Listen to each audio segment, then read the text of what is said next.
It was raining quite heavily the other day. It started out as a little drizzle, but it started dumping. And I love the rain, but I was curious, how was Mama Bird handling the storm?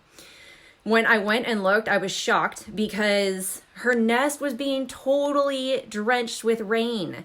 Her wind chime that she built her nest on, it's sitting about an inch below our gutter, which this wouldn't be a problem for a family that cleans their gutters out regularly, but we are not one of those.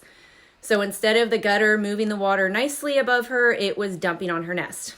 When I looked, I actually didn't even see her. I didn't even really see her nest. It was so much water. I went outside real quick. I grabbed the wind chime and I made sure the eggs were still in it because there's 2 little jelly bean size eggs and they're still cute and they were still there. I took the wind chime inside and I hung it up. I know, people say not to touch bird nest or eggs because then maybe the mama will ignore it, but I figured her nest is going to be ruined anyways and she can't sit on it. So I might as well try to help somehow. I went back outside with a ladder. I climbed up on top of the roof right over her nest above where her nest was. I scooped out all the yucky gook from the gutters and I dumped it on the ground and the water started flowing well. So it was no longer pouring and it wouldn't be pouring onto her nest. This whole time she was safe. She was up in the pine tree watching what I was doing. I went inside. I got the nest that was hanging there and I gently hung it back up where it was. And I was praying that she would come back to it. And within a minute she was. So she was sheltered and protected from the storm now sitting in her nest. It was a little different than it used to be. The wind chime was tilted in a different direction and her nest was kind of soggy and squishy now and the eggs had moved around a little bit. And the nest was even a little bit different place on the wind chime. But there was Mama Bird sitting in her new normal.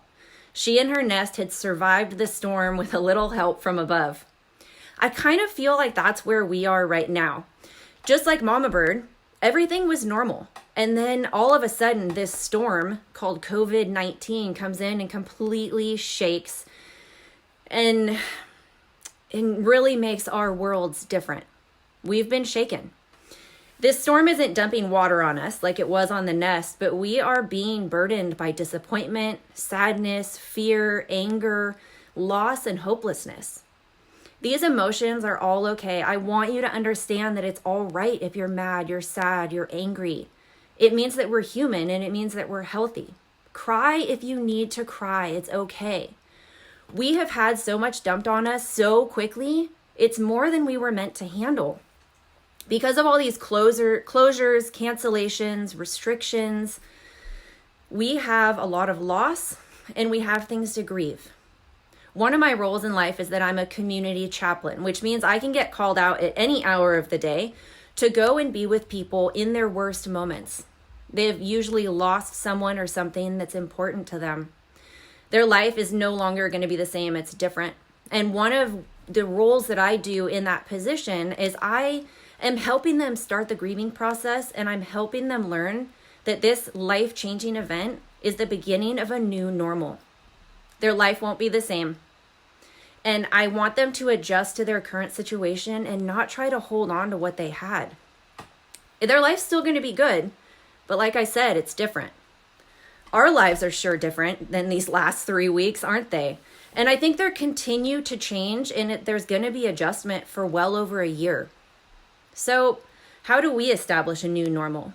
And how do we get help from above? Just like Mama Bird did. A few days ago, I was burdened with sadness and disappointment for things that my family has lost, that our friends are lost, that all humanity is facing right now. It's hard, but I was able to get help from above through prayer, through reading scripture, and through changing my mindset. God above helped me in my storm.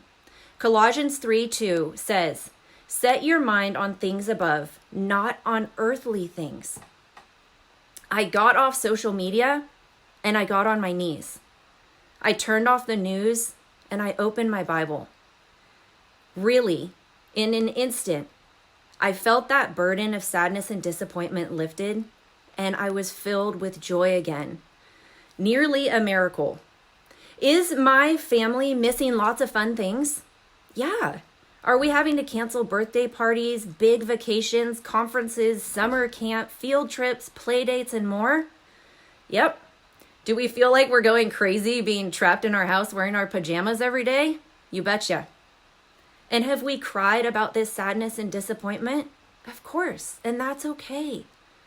But we don't want to linger in those emotions. They're natural, but it's not healthy for us to stay in them. We want that joy again. We've been having to learn how to let go of what we wish we still had and to rest in what we do have. This is the only way that we can create, accept, and thrive in our new normal. I bet Mama Bird wishes that her nest was the normal, original, non-squishy, mushy nest that she has. But I just checked a minute ago, and there she is, still resting in the nest that she does have in her new normal. I want to finish with a verse. This is when Jesus was in the boat with his disciples and he was sleeping in the storm. Luke 8:24 says, "The disciples went and woke him, saying, 'Master, Master, we're going to drown.' He got up and rebuked the wind and the raging waters. The storm subsided and all was calm." We may feel like we're in a storm right now, and that's completely reasonable because a lot of us are. But this storm can be calmed. Please comment down below with a verse of encouragement. One verse that helped you calm the storms in your life. I love you guys. I'm praying for you, and I hope that you have an awesome day.